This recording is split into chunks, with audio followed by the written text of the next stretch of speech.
gonna make it after all. Listen, he'll never be on The Voice, but he can sure write entertainment. Scott Tady, as promised, we're here at the world headquarters of the Beaver Allegheny County Times. Megan Miller, part of the podcast that is The Buzz, is shooting this on the AT&T phone. We begin with Mary Tyler Moore, born in Brooklyn, New York, 1936, December 29th, and she died in Greenwich, Connecticut from pneumonia complications. She lifelong sufferer of diabetes since she was the age of 33, actress, philanthropist, activist.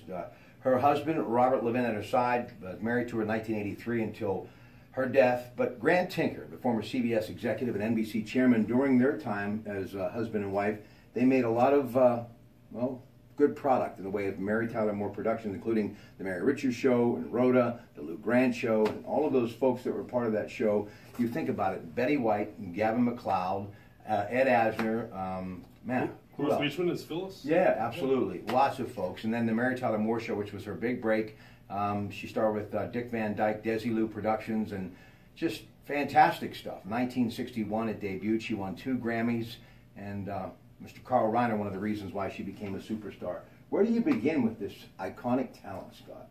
It was 2 iconic shows, the Dick Van Dyke Show, the Mary Tyler Moore Show. Kind of groundbreaking, her portrayal of a single working woman. In the latter show in Minneapolis, people like Oprah cited her as the biggest influence on her career. Just how inspirational that show was. No kidding. Very, very often. Yeah, wow. She's a big fan of that. And just a great show. It was entertaining. It was funny. These characters we cared about. We tuned in every week to see what they were up to. And the reruns live on. Dick Van Dyke Show was ahead of my time, but I've seen every episode thanks to Nick at Night used to show them and other networks now. Ordinary People, when she got nominated for Best Actress Academy Awards in 1980, Robert Redford actually did win Best Director Award. It got nominated for 6 and it won 4 of them. Timothy Hutton, Donald Sutherland, that was an amazing role. I can still remember walking out of the movie theater going, oh my, Mary Richards can really act. 1980, right? Yeah. Yeah, very powerful movie. There's a Pittsburgh story to Mary Tyler Moore. Which, if you remember, before the Steelers' very first Super Bowl, January 1975, that would have been, they shot an episode based on the Super Bowl. Lou Grant laid a lot of money down on the Steelers. I don't know if you remember this. Wow. And so at the end of that, he ends up kicking everyone out because he's mad because the Steelers are losing by several touchdowns to Minnesota. This is the fictional episode. So Mary's there sitting there on her couch, go Steelers, go Steelers. As soon as the show was over and they were rolling the credits, Mary Tyler's voice came on. She said, we were just having fun. We don't know what the real outcome is going to be in tomorrow's game. But if Minnesota does win, remember, you heard it here first. Well, guess what? They didn't win. They didn't. But the Steelers did. She was such just a beautiful woman, but her heart, she was an animal activist. Yes. She worked with juvenile diabetes, in which they, in 2007, because of her work with Juvenile Diabetes Research Foundation, they started the Forever More campaign. And she did win a Golden Globe. You have to really wonder if she ever had any time for herself. Yeah. Work. Yeah. She was a good talk show guest too. Like when she'd be on the Letterman show or whatever, she brought I wouldn't say edgy sense of humor, but she had a funnier, darker sense of humor than you would expect from sweet Mary Tyler Moore. But very entertaining in that regard as well. And a very sad time in her life when her son died of a self-inflicted accidental gunshot wound. Her son Richard, and that gun, which was a sawed-off shotgun, got actually banned from the market because of that death, because of that hair trigger. But she overcame so much and just always seemed so happy and bubbly. But I keep going back to the people that were such a big part of that show, and we kind of mentioned them all. And they just went on to have their own shows. And I don't think there's ever been a 10-year span in television. And really, she credited, in a recent interview I saw, Lucille Ball was actually on the catwalk watching her, do Dick Van Dyke for Desilu Productions.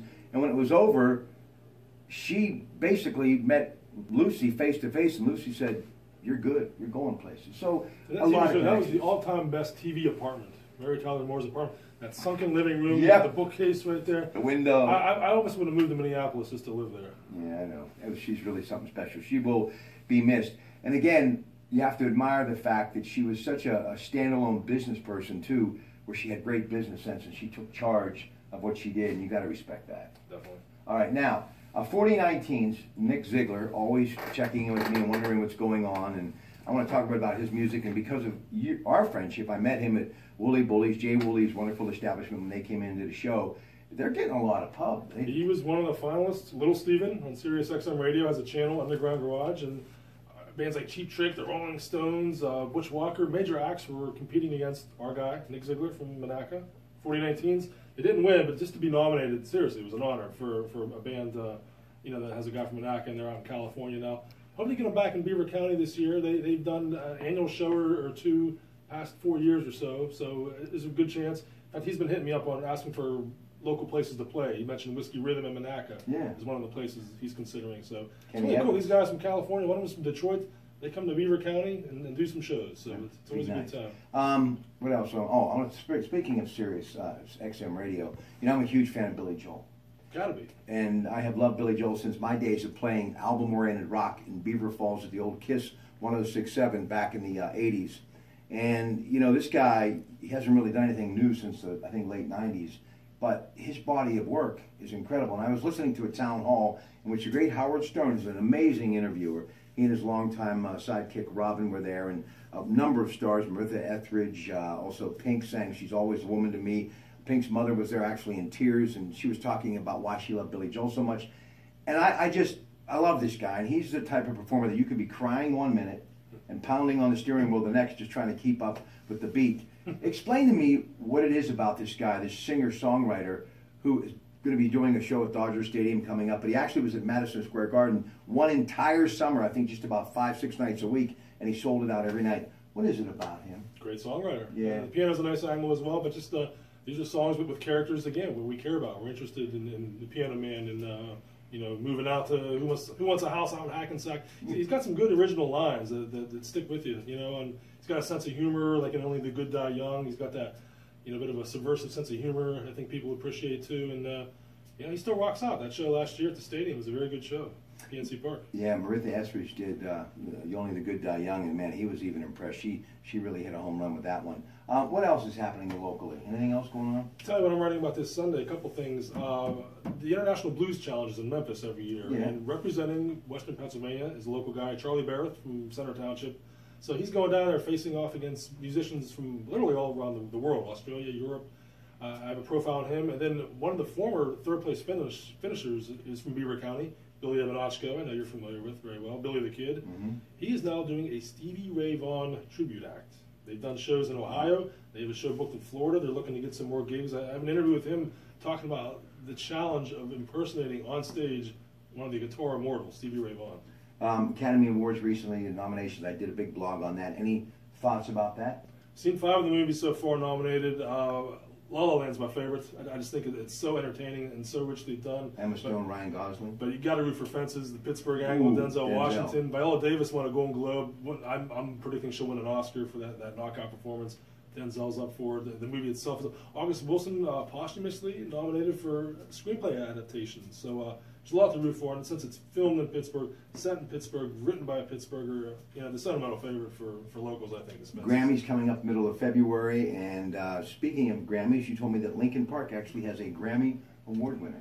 Eric the Fade is one of the resident artists there, and he did some work on a jazz album by Nancy Wilson that won some Grammys. So it's always a neat thing to see just how much talent there is in Lincoln Park here in Midland, Beaver County. Speaking of Grammys, it's all about timing, folks. I don't know, I've just been on this journey, and I'm just going to continue to take the train. The liquid cup I brought with me, little Henry Mancini action, and of course, the Bread and Hot Dog Shop. He won a few Grammys, didn't he? Is it 20, I believe? 22. Yeah, and how many Oscars? 3 Oscars? Tons. And Grammys, or Emmys, so he's one of those guys that... Henry Mancini All-Stars, great young performers.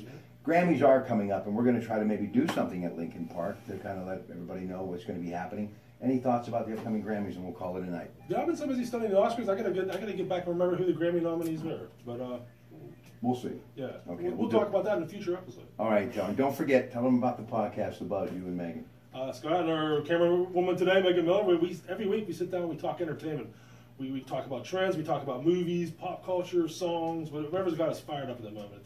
We end with a love it or loathe it segment. We just take on something we're mad about or excited about. It's all entertainment to us. So listen, it's on iTunes and Stitcher Radio, timesonline.com, all kinds of places. And thank goodness for Antenna TV and MeTV, because Mary Richards and Rob Petrie's beautiful wife will live on forever, and that's a good thing. Mary Tyler Moore, rest in peace. We'll see you later tonight. Cassidy Emmanuel Super Bowl preview coming up with your Pratt Pack. Have a good night.